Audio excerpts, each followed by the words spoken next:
The original accuser of Brett Kavanaugh was one considered also the most credible, was this woman, Christine Blasey Ford. Now, I've gone through videos as to why her story changed. It fell apart. She couldn't remember key details. She didn't tell anyone at the time, and how that discredited her story, or at least wasn't proof that anything against Kavanaugh that she claimed actually happened.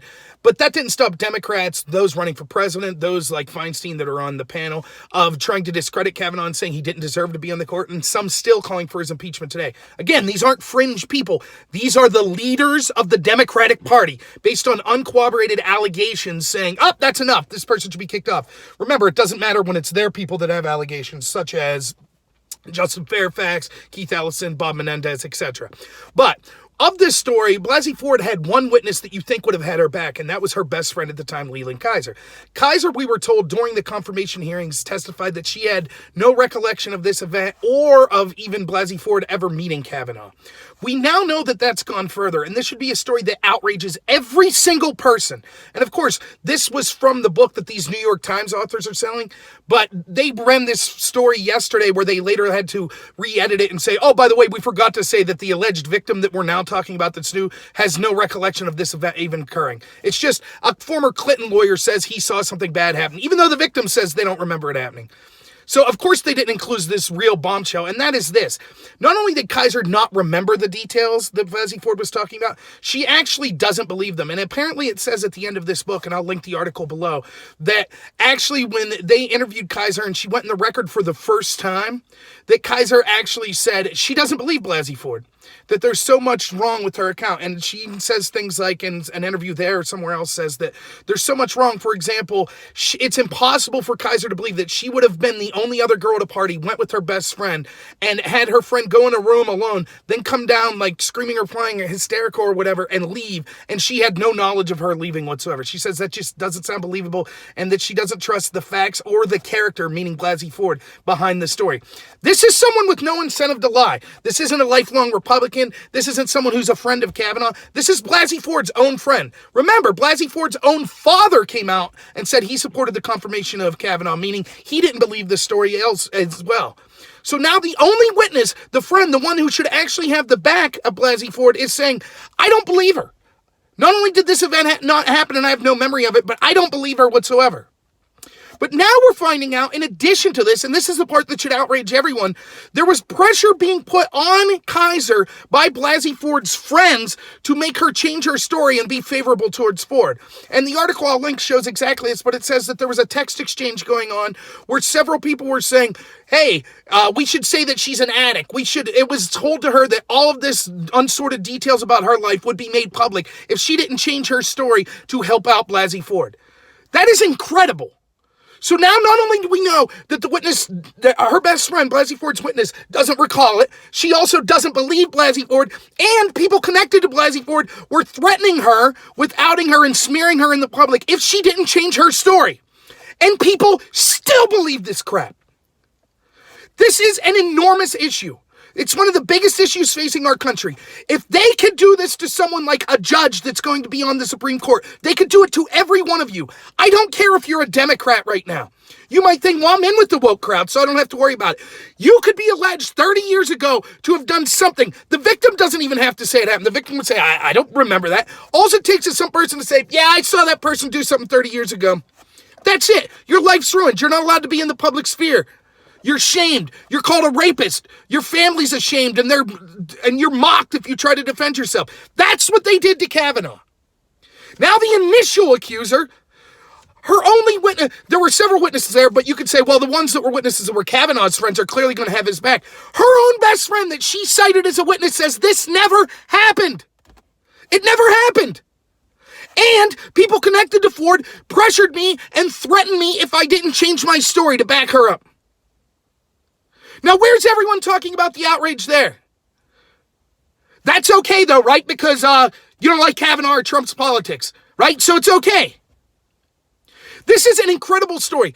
Leland Keyser, and I've seen several people on Twitter saying this, is a hero. She's not someone that seems like overtly supported Trump or anything like that. She had every incentive in the world to lie or to change her story or to even just say nothing to benefit Christine Blasey Ford. She would have been considered a hero by academia, by the mainstream media, by all the cool people in Hollywood, the celebrities. Here's a hero that took down the evil molester Kavanaugh. All she had to do was change her story. Not only would she have been a hero and stood to gain tons of money and endorsement deals, book deals, and things like that, but the counter was if she didn't change her story, she was being threatened to be smeared in the public. And we know the media would be more than willing to do it. Look what they're doing to Kavanaugh. She had everything to lose by not lying, and she didn't do it. She told the truth. Even though it would have benefited her and her best friend to lie. She told the truth. That is an amazing story. That's what our media is supposed to be. That's what we should all strive to be. People that tell the truth even if it doesn't benefit ourselves. People that are honest. Isn't that what the media is supposed to be? But instead, they're the exact opposite. They omit all this stuff in their story.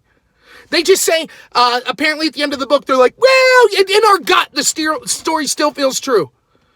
A story that's changed multiple times, that the alleged victim's father doesn't believe, that the only witness and the best friend of the alleged victim doesn't believe. But in their gut, it still feels right. When they say credible, well, it was a credible accusation against Kavanaugh. You know what that means? That means it's one they want to believe. That's what a credible accusation is. Do you remember them going over and over about the credible accusations against Keith Ellison? Which we have police reports that were filed contemporaneously, witnesses that were told contemporaneously, text messages between the two. We know the two were actually, the woman and Ellison were actually involved in a relationship. In other words, tons more evidence that at least something could have happened. And again, I defended Ellison as innocent until proven guilty. But at least there we had contemporaneous reports. We know they were in a relationship. We don't even have proof that Blasey Ford ever met Kavanaugh. The one person she says can prove it says, no, that's a lie. I don't believe her. Who's her best friend? And still then accusations that people just say, this proves Kavanaugh lied. He's a molester. All these Republicans sticking up for it. We need more investigations. What investigation? And never forget, Feinstein sat on this allegation for 2 months. If she was really concerned about a alleged sexual assault advisor, she would have immediately gave this information to the FBI. And they would have done the investigation immediately. But instead, they were seeking to run out the clock and thought that they could hold out until after the 2018 election, hopefully then being able to not pass the confirmation of Kavanaugh. That was their hope. Never forget, the only thing we have in this life is our reputations, our friends, and our family. They took all of that from Kavanaugh. That was a man that was fighting for his life on stage at that confirmation hearing. And they mocked him. Saturday Night Live and the media, they mocked him. And they said, the fact that he got upset, that was proof that he couldn't handle being a judge. Some of the most vile, evil, disgusting crap you can imagine. And they're still pushing it. Still, to this day, pushing that. And we're supposed to just sit back and be like, this is okay. These aren't fringe people. These are the people controlling the Democratic Party. If they could do it to a judge, they could do it to any one of you. Our politics will be ruined in this country. The idea of innocent till proven guilty, which is the cornerstone foundational principle of our legal system, will be totally removed. Elections and public appointees will just become who could levy the most allegations against the other. Absolute absurdity. Every single person, liberal, conservative, Democrat, Republican, Libertarian, Green Party, should reject the Democratic Party at this point because the leaders of that party are pushing this type of nonsense. Leland Keyser is a hero. She told the truth when she stood to benefit greatly by lying, and she stood to be harmed by Christine Blasey Ford's associates who threatened her if she didn't lie. That is a bombshell that you won't see the New York Times talking about today. So, hey, if you like this video, please like and subscribe. Follow me on BitChute as well. Also, I'm on Twitter at @NorRobert. And please recommend my video to some friends. YouTube doesn't push my stuff out because it's political content. And I'd really like to get some more subscribers and be able to reach more people. So, look forward to me putting out more material as the days go by. So, thanks a lot and have a good one.